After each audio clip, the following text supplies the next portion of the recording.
we're going to react to some preseason and rank changes coming to League of Legends next year. Still a little ways off, but figured it's a good idea to get an overview of what's coming our way. Let's dive into it. Hey everybody, I'm Jeremy, also known as Riot Brightman. Hey folks, I'm Andre, also known as Meddler. Today is August 17th, and we've got a lot to cover today. To start, we want to talk about an update to how we approach ranked each year in League of Legends.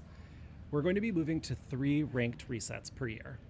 And we want to explain these changes a bit before we hand things over to Cool. Well, they're going to explain it, I know.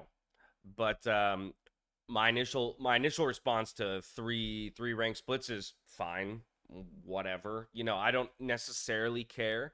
There's immediate upsides and downsides, though, that I can think of. Like, so, all right, immediate downside is this just means that you get reset yet another time throughout the year, right? So if you're the kind of person who just wants to achieve a rank for the year and say, hey, I was plat again for another year of League of Legends or something like that, you might feel forced to have to do it now 3 times, right? Because you'll get hard reset at the beginning of the season and then soft reset twice.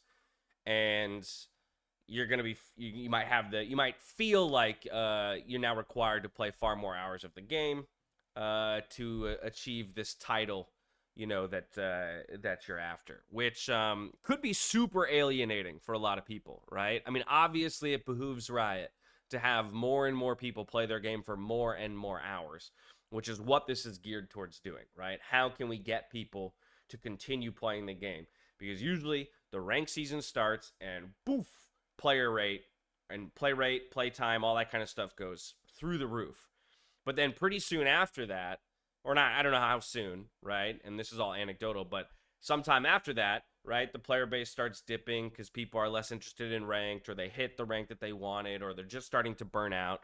But the idea, I think, here is, well, if we reset it multiple times, gives people the feeling of a fresh start, kind of motivates them, or gives them a reason to play the game again or more throughout the year.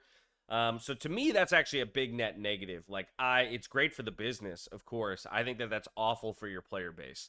Because I think the people who truly want to grind ranked, they're going to grind ranked anyway. And so really this is just targeting the people that like might be on the verge of churning out, or who only play to like a degree of competitiveness, but aren't trying to like go pro.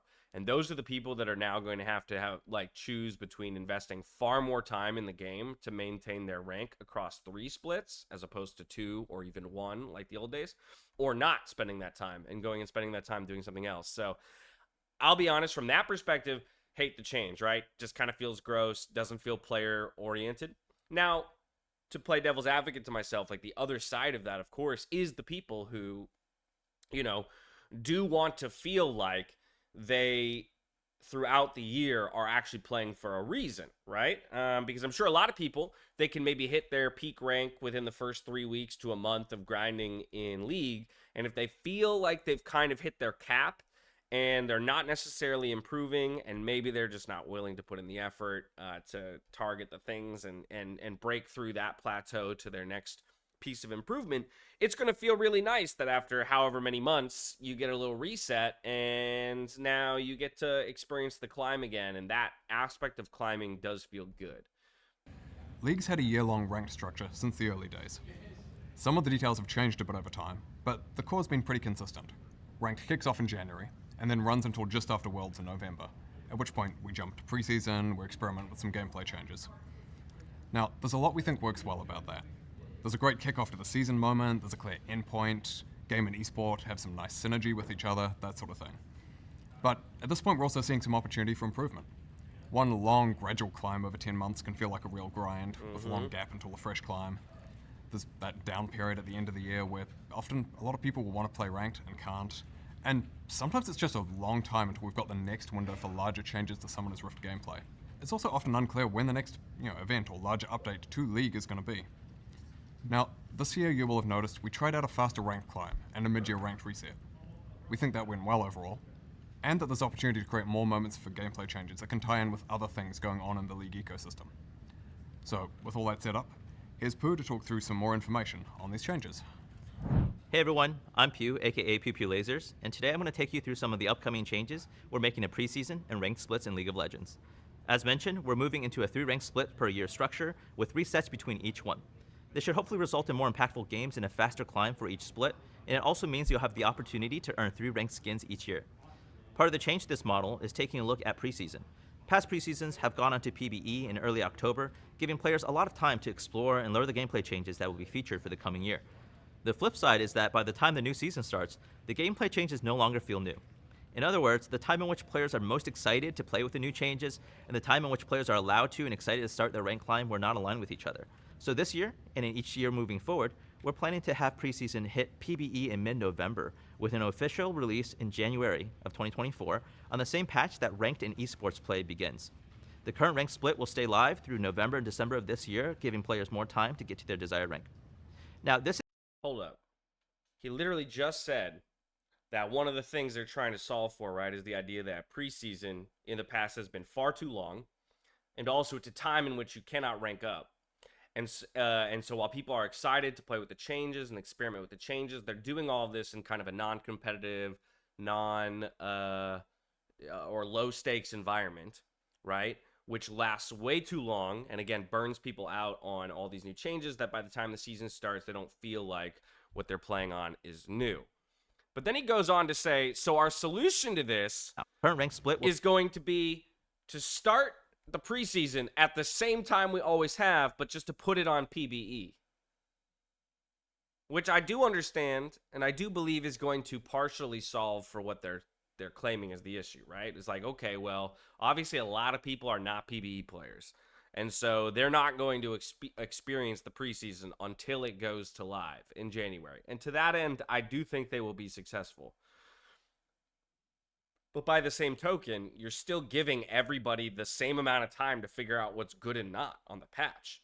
Like the hardcore people, the people that you pull data from, the people that you learn the game from, and who determine the meta of the game for the community, those are the people that are going to be playing on PBE. This shit's going to be figured out. Like, I don't know. It just, it's a step in the right direction. Don't get me wrong. I'm not trying to say that this is the wrong move. I do think that this is better than the past, because I admit I was one of those people that, like, preseason on live, I don't want to play League at all during those like 2 months, because I'm just basically like, what the fuck is going on? There's nothing to play for, right? My rank doesn't matter, and things like that. But I don't know. This feels kind of like it's like a half step. Do you think is the first step to removing preseason from PBE? No, I don't think they're going to remove it. I think the exact point is they're putting more of it on. They're putting all of it onto PBE, right? At least that's what I'm kind of understanding from what I just heard, right? Is basically they're saying, like, we're going to keep preseason off of the live servers, at least for a substantial period of time, where they used to have it on the live servers for like 3 months. And the whole idea being like, we still obviously need testing on the patch and the preseason, so it has to go somewhere. So it's going to go on PBE. But we're going to try and keep it away from the core player base because we don't want them to burn out on the changes in the 2 months that you can't really do anything with the game or improve, right? So to that end, like, I get it, and I do think it is a decent half measure. It feels incomplete to me, though, and I say all of that without having necessarily a solution to the problem. So, you know, I'm being a naysayer right now, but yeah, I still think it's like, this is a largely positive change. It's something. Okay. And we're excited giving players more time to get to their desired rank. Now, this is a new approach and does carry some risks, so we're going to have to be really on top of it in terms of the balance and the meta at the start of each split. We think the trade-offs are really worth it, and we're excited to start 2024 off with a bang. If you'd like to learn more, we've got a dev blog on this topic that's live now. In terms of what's in preseason, we have a lot of changes that we're working on. We're looking at terrain adjustments to parts of Summoner's Rift, changes to map objectives. Whoa. Terrain adjustments? Changes to map objectives? I mean, that could be anything, right? Like, that's a very broad term, right? Because that could be changing things like Baron, Dragon, Herald, things like that. It could also be, I don't know, changing. They could be talking about turrets. Fuck, I don't know. So that's pretty crazy. Preseason. But hold on. We have a lot of changes that we're working on. We're looking at terrain adjustments to parts of Summoner. Terrain adjustments is massive, guys. Like, that is probably, I mean, I'm glad that they put it first because that's nuts. Like, I'm not saying good or bad, right? Jury's out. We got to wait till we see what happens. But, like, there's only been so many changes to the map itself, you know, over the course of League of Legends. Like, it should not, that should not be overlooked in terms of how significant that is and how much it warps the game, right? Even just imagining, like, the difference of, I know alcoves are joked on, and I think that like that's an example of like a change in the map that wasn't really super relevant. But like blast cones, scryer blooms, things like that, right? Like those are map changes. They're technically, I would even call them like terrain or maybe feature changes because they change how you interact with the map rather. They change the way that you can move around the map. And so similarly, if they remove a wall, you know, and let you skate through this way, it's going to change everything. So I mean, I'm very curious to see what they come up with. Obviously, they got to keep the game fresh and new. So, all right, great. Rift, changes to map objectives, and significant modifications to the item system, some of which I'd love to share with you today. Okay. Earlier this year, we said that we weren't really happy with how Mythic items landed, and that we were open to removing the system entirely if the changes implemented didn't bring us closer to where we wanted it to be. And well, they didn't. So starting in January of 24, Mythic items will be removed from League of Legends. Trying to serve the needs of a bunch of different champions. Cool. I'm fine with that. I actually don't really care. I know some people are either really for or really against the Mythic items and how they played into the game. I liked them as a concept in terms of how they played out. Again, like most things in video games, and I feel like a broken record when I say it, it's like there's always going to be a best option. And so like this obsession with trying to fix the item system by putting in, you know, unique elements to the items, which I'm not saying they shouldn't do, but it's like, you know, if they've tried to perfect it over 12 years and every year they go, okay, well, people just found the best builds and that's what they build now. That's going to keep happening, guys. It's a video game. These things are built on algorithms. They basically run by numbers, right? Like there are equations that can literally determine whether or not this build or this item or that item is optimal in this situation. There is always an optimal choice. And so, yeah, it's one of those things where it's like, I mean, great, you're removing mythics. They didn't achieve what you wanted. I don't know what you're ever going to do that's going to achieve what you want. I think the best way to give unique or to give diversity in builds, the only way, really, I think they're ever going to achieve that is to give things like abilities to items, augments on items, kind of like mythics were trying to do, right? So it's like, okay, this does max health damage every third hit. Okay, great. Like that's something. But more so, I mean the way of like active items, things like Zonias or Shirelias or Locket, right? Like, ooh, I want to be ultra defensive, don't care much about mobility. I'm going to build Locket and give my team a shield. And I'm going to make that choice because of the matchups and because I need to protect this hyper carry. Whereas, in this game, I'm playing the same champion. Maybe I'm playing Leona, but now it's more about going forward and engaging. So I want to build a Shirelias just so I can have that extra mobility and close the distance. Like that's to me where you're going to get build diversity is in what the item actually enables you to do, but it has to enable something, an ability, right? It can't just be more damage or more health or more armor because there's always going to be a best item for that thing that you need. If you need a defensive item, there's a best defensive item for you, stat-wise. You just pick that. And so, I don't know. I've never really loved Riot's design philosophy around items. I think it's pretty improper. I know that a long time ago, they actually tried to remove a lot of activatables from the game because the majority of player base doesn't use them, right? So what happens is you've got 90% of mid laners building Zonias, and then 90% of those people that build Zonias never click the button, right? They just die and never click the button the whole game. And so it's like, well, why are we making items with these kinds of ability augments if people aren't using them?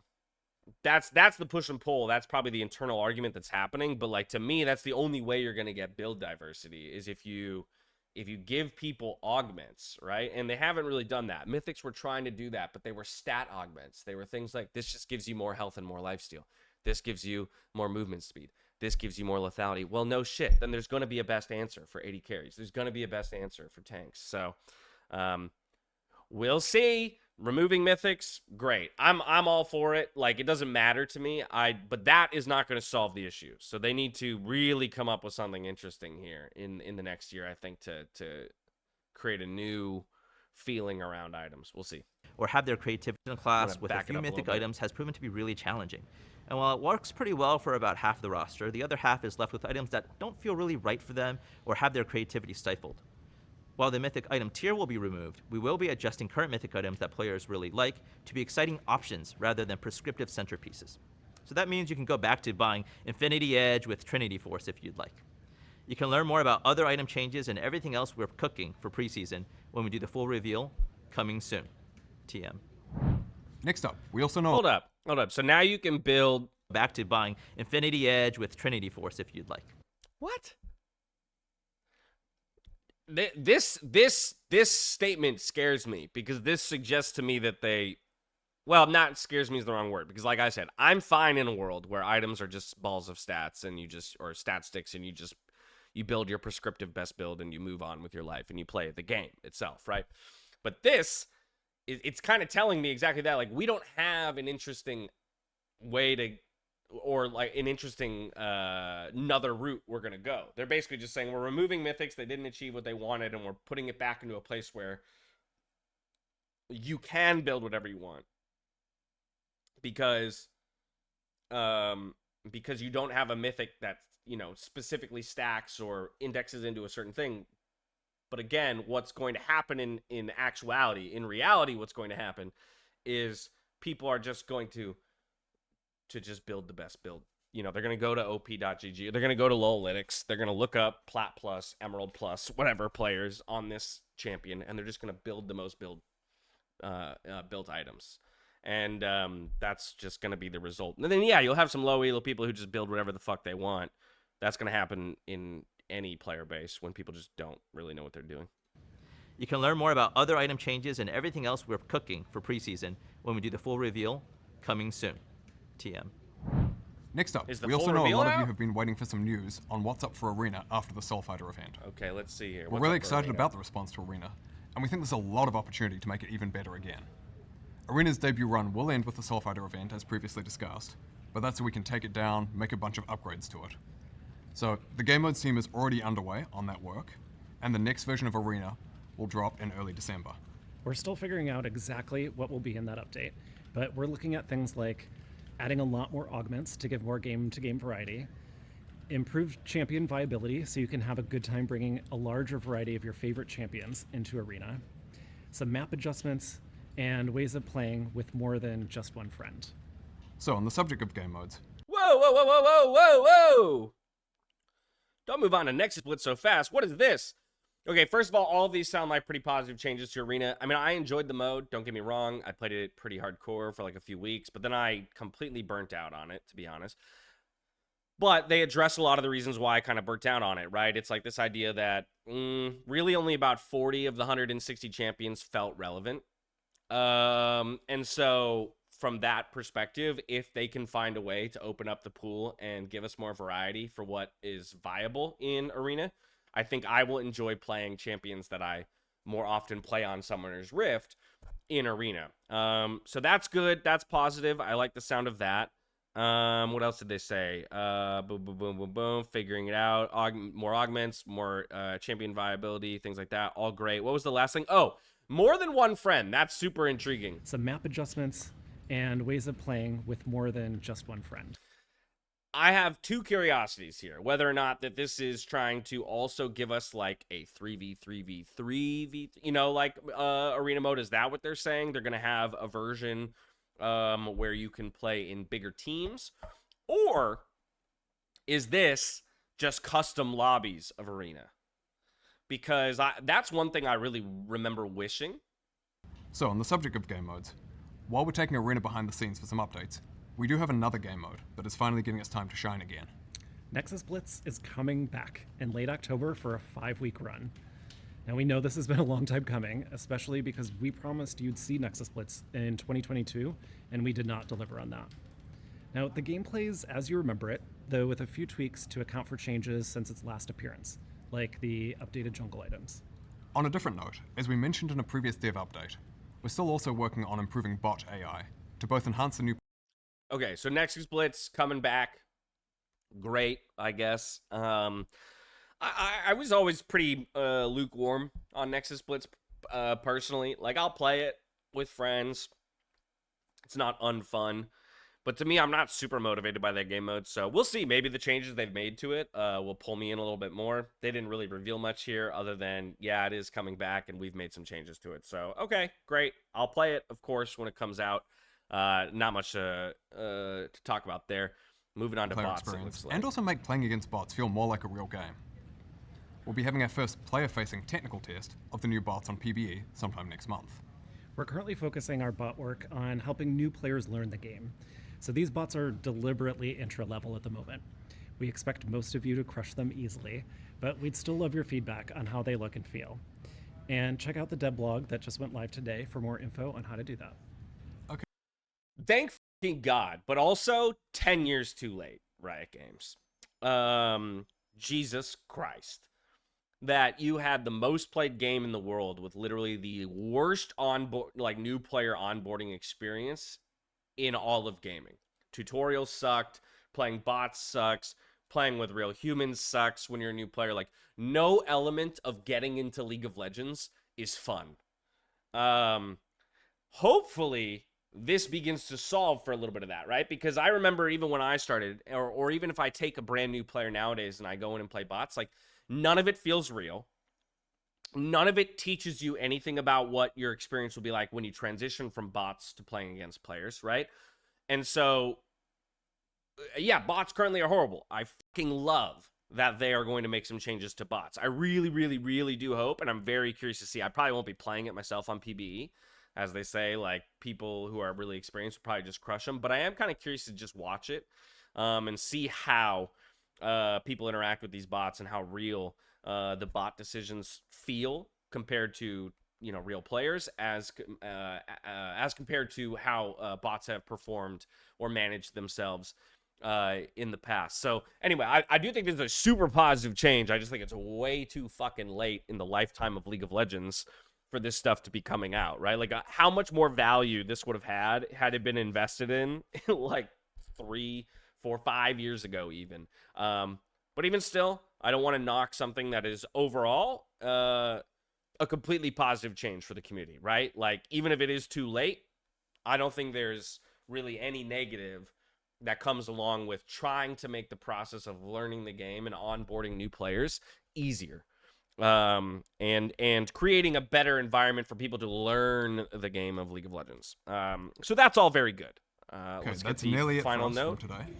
Next time we talk to you, we'll cover new champions and champion updates, including Skarner, who's still on track for a release early next year. Before Captain then, though, Flowers you'll is also see happy. Jax's visual and audio update, which will be revealed sometime mid to late September. Jack's visual And if audio you want more update, okay. details, don't forget to check out the dev blogs on the rank changes and ongoing bot AI development. Thank you so much for watching. Lovely. Thank you so much for telling us. All right. I think, you know, a pretty good little 6-minute preview of the preseason rank changes and everything else that's coming to League next year. You